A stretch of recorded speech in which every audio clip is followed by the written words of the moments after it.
¿qué tal, colegas? En esta ocasión quiero mostrarles un antes y después de un trabajo que realizamos. En un inicio, el autor no consideró trabajar con una editorial o delegar los servicios editoriales de su obra, y fue así que trabajó independientemente el diseño de su portada, la maquetación de sus páginas en Word. Eh, Al final nos contactó, terminamos trabajando juntos. Y bueno, quiero aprovechar esa experiencia para mostrarles una comparativa entre la edición que él realizó en un primer momento y el resultado final de la obra una vez que pasó por nuestras manos. Quiero aprovechar también la oportunidad para ir mostrando en los diferentes procesos que trabajamos en esta obra detalles particulares que me parecen que son de suma importancia para una buena edición. Los detalles que en realidad yo considero que hacen a una buena edición. Pasaremos por el diseño de la portada, por el diseño de cubiertas. Vamos a tratar un poco también la cuestión de la corrección de estilo, en qué es en lo que consiste este proceso. Y finalmente nos centraremos en la maquetación y el diseño de interiores, ya que en realidad es donde yo considero que se encuentra el núcleo de lo que hace a una buena edición. Y actualmente muchas editoriales, incluso editoriales grandes, multinacionales, no le prestan mucho cuidado a este aspecto por la voracidad de la industria, por la intención de sacar la mayor cantidad de trabajos en el menor tiempo posible. Y pues bueno, quiero centrarme en este aspecto de la maquetación y el cuidado de los interiores para difundir un poco el tema, ya que me parece que en realidad es algo muy poco conocido. Y pues bueno, también intentaré mostrarles por qué es que considero este aspecto tan importante. Y pues iremos trabajando en detalle estos tres aspectos entonces a lo largo del video. Quiero hacer un pequeño comentario aquí al respecto. Estaba trabajando en la edición del video, pero ya llevamos aquí alrededor de 40 minutos. Entonces estoy pensando en que lo voy a dividir en varias partes. Este va a ser un primer resumen donde voy a presentar las tres etapas que quiero revisar. Y posteriormente voy a dedicar un video independiente para revisar con más detenimiento cada una de estas etapas. Abajo en la descripción y en los comentarios van a poder encontrar la lista de reproducción donde voy a ir colocando estos videos en un futuro. Y pues bueno, este es el comentario que quería hacer. Regresemos a la programación habitual. Entonces vamos a iniciar primero con la portada, que pues bueno, es lo primero que vemos en un libro cuando lo adquirimos. Quiero mostrarles en primer lugar la propuesta que había trabajado el autor antes de contactarnos a nosotros. Como podemos ver, el título de la obra es Cerezo Rojo, entonces quiso conservar ambos elementos en la ilustración que insertó posteriormente. En un segundo momento, ya una vez el autor contactó con nosotros, la ilustradora trabajó este documento que le sirvió para presentarle el proyecto de lo que sería la ilustración. En primer lugar, podemos ubicar aquí una serie de simbologías que se incluyeron dentro de los elementos del estilo de la ilustración. Después describió al autor cuál iba a ser la técnica a utilizar. Se usaron acuarelas y tintas para dar ese aire que nosotros relacionamos también con la cultura japonesa. Más adelante en el documento presentó una serie de pinturas que se realizaron en la era Meiji, que es en los inicios de la era Meiji es donde está ambientada la obra.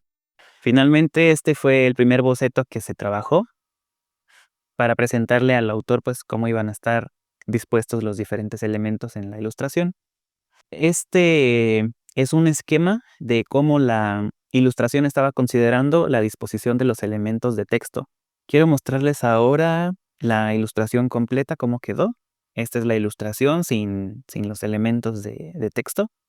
Del lado izquierdo podemos ver este escenario sombrío, estos colores fríos que van avanzando junto con el protagonista. Su marcha va en esa dirección también, hacia este futuro, en realidad, de lo que está simbolizando, un futuro más próspero, una vez el país se apaciguó, se estabilizó. Y por último, al respecto de la portada, quiero mostrarles el archivo de imprenta. Esto fue ya lo que se mandó a imprimir para para encuadernar el libro. Podemos ver aquí las líneas de corte. Y pues bueno, como les comentaba, desde un principio se pensó en dejar ciertos espacios vacíos para considerar los elementos de texto, el título, el autor, la sinopsis de este lado, como pudimos verlos ubicado en el esquema que les mostré antes. Y aquí donde está el título, dispuesto de manera vertical, es el área del lomo. Pasemos pues ahora a la corrección de estilo. Me parece que este proceso del trabajo de edición tiene una relativa mal estima. Y es que se sabe de que este proceso en editoriales grandes muchas veces funciona como una especie de filtro, como algo que incluso en ocasiones censura partes de los textos. Y toda esta serie de cuestiones ha provocado o genera cierta desconfianza en algunos escritores. Y otra raíz de esta desconfianza me parece que viene naturalmente de la idea de que después de todo un trabajo de años, inclusive que puede conllevar el trabajo de escritura, y ahora resulta que después de este trabajo tan personal, tan íntimo, un extraño quiere venir a intervenir el texto, a modificarlo y a cambiar parte de lo que se dijo o de lo que quedó escrito. Sin embargo, bueno, me parece que ya es algo sabido, pero quiero repetirlo. El sentido de la corrección de estilo es para pulir el texto y evitar errores que el autor en su repetición de estar revisando tantas veces los mismos fragmentos, la mente inconscientemente corrige algunos errores de manera automática, pero cuando llega una mirada externa, bueno, es entonces cuando ciertos detalles, ciertos errores salen a la luz. Errores ortográficos, errores de puntuación, errores gramáticos y sintácticos, que pues lo que a la larga o en su conjunto, en su acumulación de este tipo de errores, a veces pequeños, a veces más notorios, pues lo que tienen como consecuencia es que el texto pierda fluidez y pierda coherencia y por lo tanto pierda puntos en ese sentido a nivel de la experiencia de lectura. Les quiero presentar aquí este pequeño documento en Google Drive, que fue donde estuvimos trabajando en conjunto con el autor la corrección de estilo. Como ven, va variando la intensidad del trabajo. Aquí pues en este fragmento fueron solo algunos detalles los que se apreciaron. Aquí se hizo un trabajo un poco más profundo, un poco más minucioso. Se pueden ver muchos tachones, muchos agregados, pero en realidad en ocasiones algunas frases lo que sucedió fue que se movieron de lugar, se reorganizaron, a veces se mantuvieron literalmente de la misma forma, en otras veces se corrigió los tiempos verbales, en algunas otras ocasiones se simplificaron las oraciones para que fueran más entendibles. Este trabajo de la corrección de estilo no es objetivo, no es simplemente como una corrección ortográfica, que bueno, tú tienes que asegurar de que los signos estén en su lugar bien ubicados, que las palabras estén correctamente escritas. En realidad, el trabajo de corrección es un trabajo que requiere sensibilidad y que pues depende del juicio humano. Por esto fue que el autor pudo ir revisando detalle a detalle en su momento cuáles de estas sugerencias quería aceptar y cuáles no. Y bueno, ya una vez revisó los primeros capítulos y le gustó el trabajo que estábamos realizando, estuvo de acuerdo en que mejoraba la fluidez con la corrección, en que no le estábamos cambiando el sentido literal ni literario de sus palabras. Entonces fue que pues ya a partir de ese punto dijo, bueno, confío en el trabajo que están haciendo, continúen, ya no necesito darle el visto bueno a cada corrección que estén realizando. Y bueno, finalmente, para terminar con esta pequeña revisión de este antes y después, pasemos a revisar la maquetación. Desde el principio de la imprenta, yo creo que incluso desde antes, una de las mayores preocupaciones, al menos en relación al diseño, ha sido cómo formar o cómo diseñar una buena página. Y la pregunta de en qué consiste una buena página. Y es en este aspecto en donde yo en realidad ubico lo que distingue una buena edición de una que no lo es tanto. Porque a fin de cuentas, en donde más tiempo pasa un lector es al interior del libro, entre las páginas.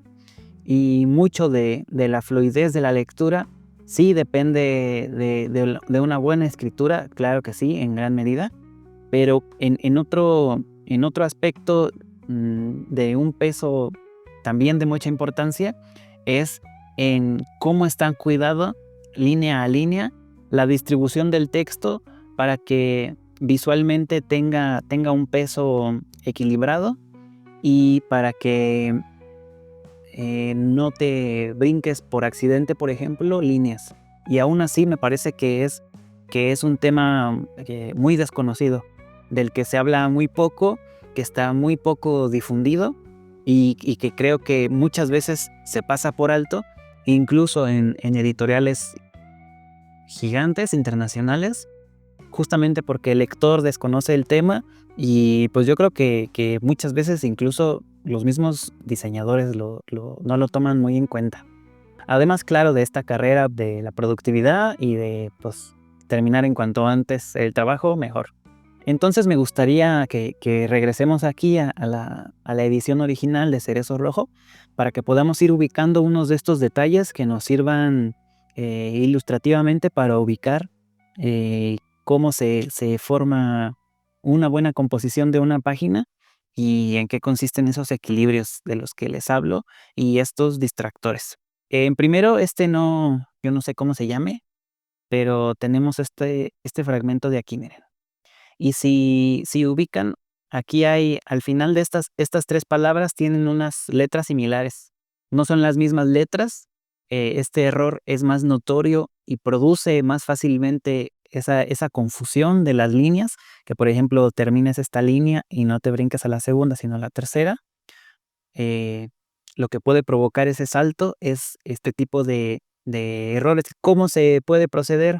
Si con el ajuste del tracking eso no es posible evitarlo, se agregan palabras ya, o se quitan para aumentar o reducir significativamente qué tan largo es este renglón.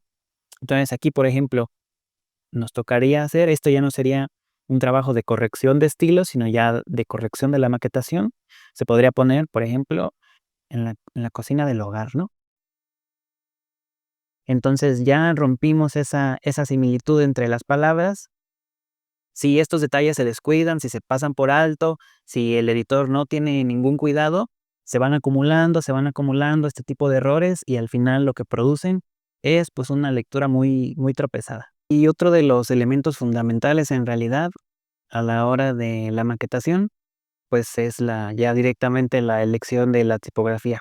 Se elige una tipografía acorde a, por ejemplo, en este caso, el tono de la novela, que pues es una novela histórica, entonces por eso se eligió una tipografía con serifas.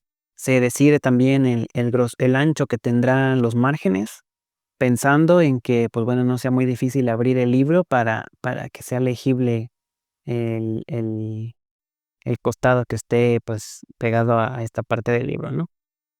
Se deciden también las variantes de las tipografías que se van a utilizar. eh, Variantes como, bueno, las que van aquí en los números de página. En este caso aquí se decidió utilizar mayúsculas. También el cambio de tamaño, en este caso aquí en los títulos, uso de cursivas, un menor tamaño para los pies de página, etcétera. Podríamos detenernos mucho más tiempo en este tema, en esto de la maquetación, de la formación de las páginas, del diseño de una buena página, pero pues bueno, yo creo que mejor más adelante vamos a seguir tratando el tema en profundidad, porque pues les comento, me parece a mí un tema muy desconocido y sin embargo es aquí donde yo ubico que puede distinguirse una buena edición de otra que pues no lo es tanto o una edición más descuidada, digamos. Y hasta aquí vamos a dejar el video de hoy. No exploramos en su totalidad en qué consiste de extremo a extremo todo el proceso de edición. Simplemente revisamos algunos de los pasos. Si te quedaste con alguna duda, si quieres conocer cómo es el proceso en su totalidad, puedes revisar el video de aquí al costado, en donde pues me detengo en todas estas etapas y las explico con un poco más de detalle.